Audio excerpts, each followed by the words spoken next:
Okay, let's unpack this. Today we're diving into a subject that is, well, universally human, something every single one of us will encounter yet.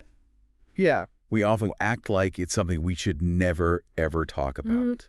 I'm talking about death. It feels wrapped in a sort of quiet, invisible barrier, doesn't it? Absolutely. Yeah, and we're exploring some really fascinating insights today, drawn from an article called Why We Avoid Talking About Death, the Quiet Stigma. Good. It really hones in on this profound kind of shared discomfort we have around discussing mortality. Yeah, it does. And our mission in this deep dive is to really dig into why this subject feels so incredibly difficult. What's the actual cost when we avoid it? And maybe what a fundamentally different perspective could look like.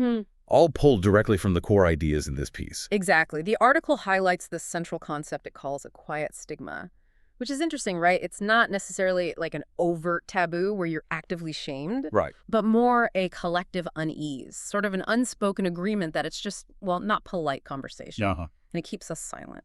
That phrase, quiet stigma, it really resonates. It captures that subtle pressure perfectly. The article kicks off with an observation that feels almost too simple. Yeah.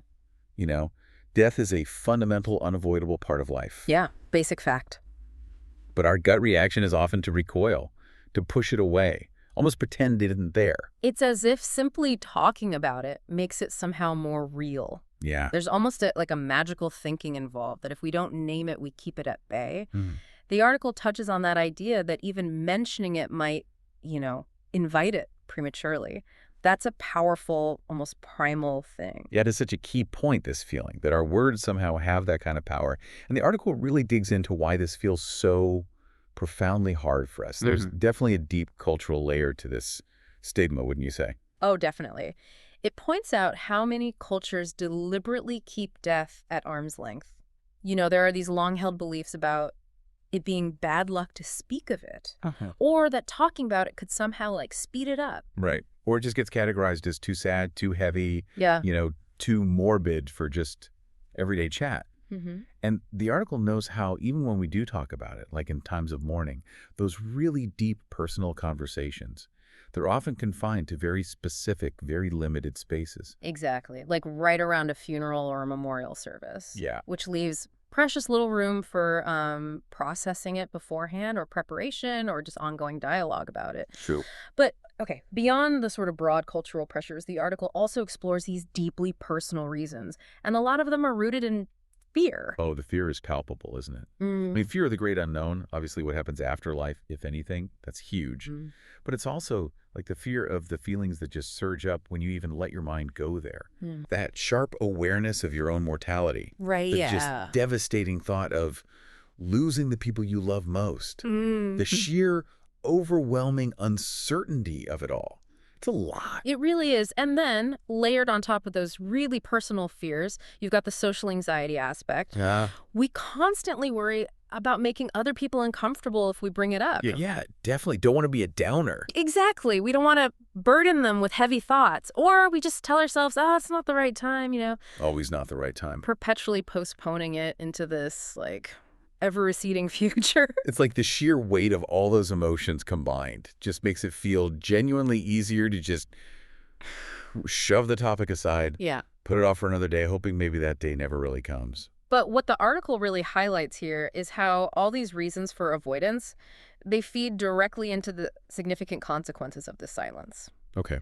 And the most obvious one, really, is that avoiding the topic doesn't actually make death go away. Right. Of course not. It just pushes it into the shadows, which almost guarantees it catches us completely unprepared when it, inevitably happens. And that lack of preparation leads to something the article calls missed opportunities. And this really hit me hard, missing the chance to really share those important stories. To ask those burning questions you might have for someone, maybe for years. Or even just to express your final wishes or hopes. Yeah, think about what happens as the article describes it. After someone we love passes away, there's often this frantic scrambling. They're desperately searching for echoes of their life, right? Sifting through photos, hoping maybe there's a saved voicemail somewhere. Oh, yeah. Digging out old videos or letters. We're looking for those tangible connections to who they were. But without those open conversations beforehand, you might realize you never actually knew their absolute favorite story to tell. Or, those unique little quirks that made them who they were. Or maybe dreams they held on to, but never really shared openly. It's like parts of their life story just fade because they weren't captured in conversation. And this is where the article emphasizes what might be the most profound consequence. The deepening of regret. Of regret. Yeah. That intense aching wish that we had used the time we had more fully. That we'd said more, asked more, or just cherish those moments together more completely when we actually had the chance. The silence leaves these voids that regret just rushes in to fill. Wow. Okay, so after laying out the problem and these pretty heavy consequences, the article does offer a potential shift in perspective. A really powerful one, actually. Yeah. It suggests that talking about death doesn't have to be this morbid, purely dark experience we often assume it is. This felt like a really crucial reframing in the piece. It proposes viewing these conversations potentially as an act of love. An act of love. That really flips it, doesn't it? Instead of an act of dread. Completely, yeah. And the article details some potential positive outcomes of embracing this view. One really significant one is that facing this reality head-on can actually help us appreciate the life we have now more fully. Right. It brings the present into sharper focus. And critically, it can lead to deeper connections with the people we care about right now. How so?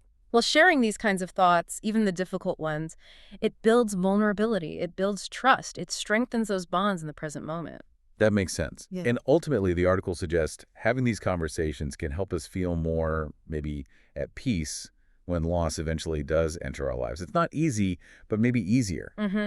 It's about shifting, fundamentally, from that place of fear and silence to one of acceptance and understanding. Okay, so that shift sounds good in theory, but that brings up the practical question, right? Yeah. How on earth do you even start this kind of conversation? Exactly. And the article acknowledges that taking that first step is hard. It really is. But it also points out that it can be surprisingly healing for everyone involved once you do. Healing. And it offers some really simple, concrete ways to ease into it, ways that don't require like a heavy, formal sit-down immediately. Yeah, like just sharing a cherished memory you have of someone, something that makes you smile. Nice, simple. Or asking a loved one about a specific story from their past that you've maybe always been curious about. Yeah. These invite narrative, not necessarily a direct talk about mortality right away. Aren't. Yeah. Or reflecting on a time someone showed you unexpected kindness. That's a lovely one. Or another interesting approach it mentioned, talking about how you would hope to be remembered, which kind of shifts the focus, makes it less immediately about someone else's mortality and more about legacy impact. Right. It depersonalizes it a bit initially. The article also mentions that using conversation prompts, specifically designed for this topic, those can be incredibly helpful to get things flowing if you feel stuck. Good tip. Yeah. And the core message here seems to be that every single one of these conversations, no matter how small or brief it feels, it helps chip away at that quiet stigma. It helps normalize the topic, one little step at a time. And flowing right from the importance of those conversations, the article connects this dialogue directly to the concept of preserving memories. Wow. It introduces the powerful idea of sort of creating a space where these important memories can truly live on after someone's gone. Right. And the methods it describes are pretty straightforward, things we kind of know but maybe don't do intentionally enough.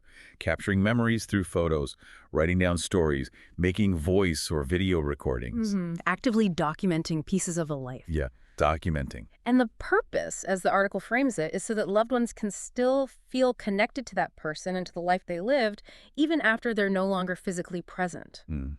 It's about intentionally ensuring that piece of connection remains accessible and alive in a way.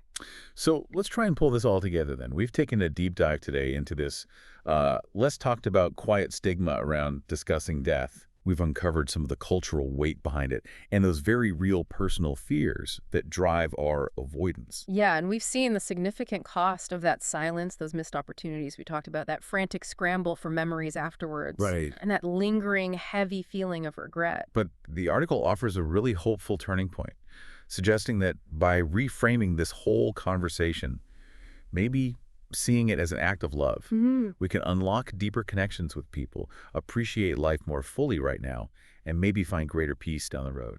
That shift, From silence to understanding, it isn't just about preparing for some future event we dread. It's actually about profoundly enriching the relationships and the life you have today. Yeah. It feels like death might be the ultimate taboo, as the article kind of lays out. But it's also presented as perhaps the most powerful reminder we have to truly cherish life. Right here, right now. So the final thought, maybe, is what does that mean for you, listening? And perhaps what conversations might you choose to have after thinking about this? Something to sit with.